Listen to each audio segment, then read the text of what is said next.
Welcome everybody. What a great turnout. We certainly appreciate you stopping out tonight. And again, what we're doing is, and I did put on each of the tables the McGaw Park Master Plan. This was a plan that was developed in 2012, which took the whole McGaw Park and actually put a plan together. And I actually included copies of that McGaw Park Master Plan on your table. What we've been doing over the years is we've been slowly implementing some of those items in that master plan. We put the access path from Lacey on the east side up to the parking lots. We put the lights in. We made the half court a full court basketball court. We're still working to try and get the shelter renovated.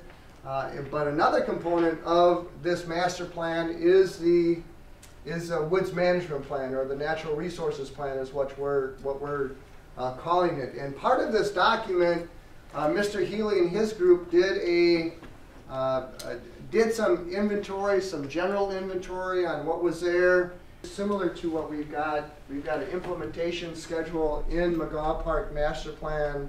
For the implementation of the master plan, we're thinking we're going to have the same kind of implementation schedule for the management plan, where it'll be short term, 0 to 5 years, long term might be 5 to 15 years, and very long term from 15 to 30, those kinds of things. So it will vary. So our goal tonight is to provide you as much objective information as we can, and we'll actually have an exercise at the end where we've got some questions and some things, and we'll look for some feedback from you on what you'd like to see there and those kinds of things, and we'll gather all that info and begin to start to put it together and come back to you at some point in time with what we've come up with. So I think with that, I'll just allow Kevin to do his thing and roll through his PowerPoint there. Thank you, Scott. Again, I'm Kevin. This is a great turnout. Thanks for everybody for coming. I'm going to start off with kind of some of the stuff from the master plan, which put forth some goals, objectives, and policies, and I kind of picked out the ones that might be pertinent to the natural areas. So goal number 2 in the master plan, you've got copies of these at each table, is to balance environmental stewardship with enhanced and improved recreational opportunities.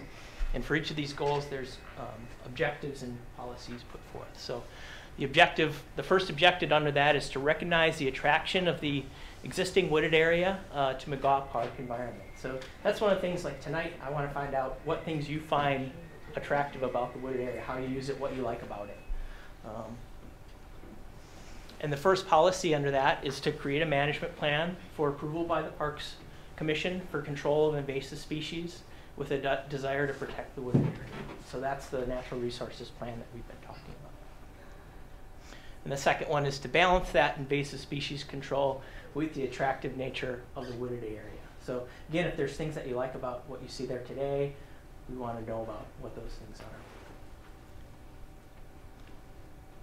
And 3 is to improve existing wooded area trails to meet a variety of recreational opportunities. Again, we're looking to find out what things you like to do, walking your dog, that sort of thing. When they did this back in 1932, they had a really great plan. They started at this corner and they described one section. There's 6 sections horizontally and vertically. Each is a mile square. So you got 36 miles in a township. And so they would start here and work their way around and do every one of these. And while they were describing these sections, they would walk this line, and then they would walk this line. So when they walk this line, go to the next slide, Kevin. So this is remember, that's a mile. So starting from the south, they're walking north up that section line. North, they're going north. They left timber and entered prairie. So let's go back to that a second. And that's 3 chains. A chain is 80 feet. Okay, so 3 chains, we put them right about at this black mark. Right here, they started entering prairie. And then as they got up here, they entered timber. So this was timber down here, and this was prairie. Now the interesting thing was, this was a pocket of prairie, which was a pocket of a larger oak savanna. Because when you walk the rest of these lines, you'll find that in order to know where they were, they would use what they call bearing trees. You might have heard of witness trees. And the surveyors would say, okay, in order to know where I'm at this section, there's a tree right here. And then they put the coordinates of that tree, and then they would say it's 30 chains from those coordinates. And they would say to tell you what kind of tree it was and how big it was. So we have a record of all of these trees that were within sight of these section lines that they walked. Really what we're trying to do is we're trying to gather input or feedback from the neighbors on what you would like to see there. What I suspect we're going to do is try and level it off and maybe do some tall fescue or just some kind of ground cover. But the question is, and that's really why we're here, is what would you like to see there?